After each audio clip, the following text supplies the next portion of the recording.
ដល់រដូវក្តៅខែប្រាំងអញ្ចឹងសាប៊ូអ្នកទិញទឹកទៀតហើយបងប្អូនគេទិញយកទៅប្រើអញ្ចឹងតែគេមិនទិញយកទៅហូបទេទឹកហ្នឹងគេទិញយកទៅងូតយកទៅលាងចានអញ្ចឹងណា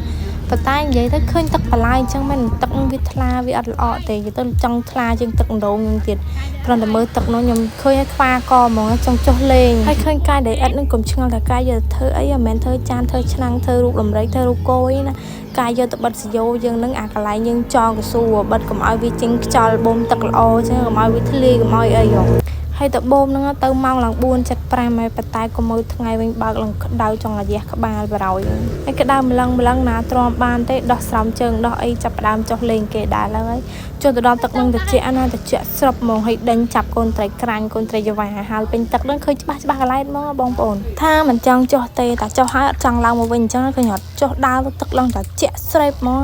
ឃើញមកថ្ងៃអញ្ចឹងតែទឹកអត់ក្តៅណាទឹកត្រជាក់ព្រោះអីវាដីខ្សាច់ហូរមកវាស្ទឹងទឹកហ្នឹងតែសំខាន់ទឹកហ្នឹងអាតាមបន្លាយចោលមានខ្ចក់នេះហ៎មានលីសអាលីសស្ទឹងយើងលីសទូចហ្នឹង Hello បាយកាក់ដេកអត់ទៅអីយកទៅបាត់ក្បាលបូមបាត់ក្បាលបូមទៅអីឲ្យវាចិត្តទៅឲ្យវាហូរទឹកនេះសាក់កូនត្រីនោះកូនត្រីនោះថត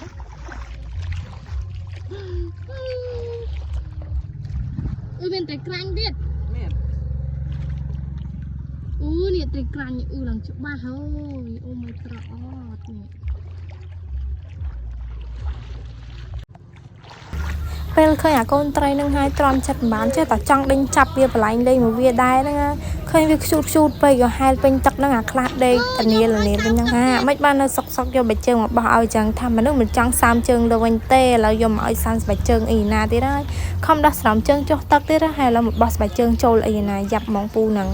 និយាយទៅទឹកហ្នឹងកុំតារាក់ទេបើសិនជ្រៅវិញខ្ញុំលេងខ្ញុំហែលនឹងហ្នឹងហើយមានតែផ្ទះទេខ្ញុំដឹងហើយណាមួយបញ្ញាប់បូមទឹកឲ្យគេផងគេបញ្ញាប់យកបូមទឹកទៅដាក់ពាងដាក់បន្ទប់ទឹកអីចឹងណា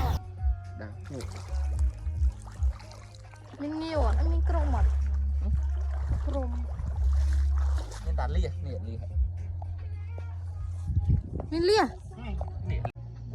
មានលៀសមែន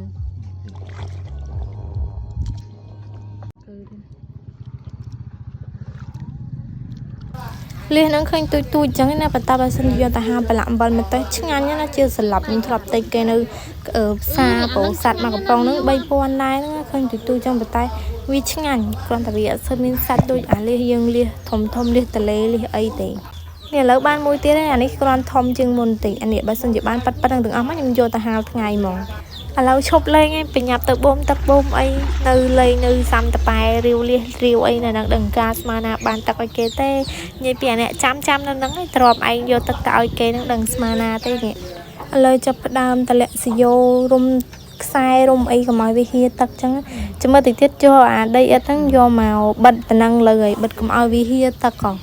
នេះដុំឥដ្ឋហ្នឹងយកមកបិទឲ្យបងប្អូនគេបិទចឹងគេបិទអារបៀបថាឲ្យវាហប់ពេលយើងបិណ្ឌហើយយើងទៅដងទឹកនឹងយកមកចាក់ក្នុងម៉ាស៊ីនឲ្យវាពេញទៅយើងស្រួលបូមទៅទឹកវាឆាប់ឡើងហើយយកអាទឹកនឹងយកទៅប៉ាតជាមួយអាដុំដីឥដ្ឋនឹងឲ្យវាសាមឲ្យវាហាប់ជាប់ក្នុងតាយោនឹងពេលយើងប៉ាតយើងចាក់ទឹកពេញម៉ាស៊ីនពេញអីហើយយើងបញ្ឆេះបូមវាទៅវាឡើងហើយ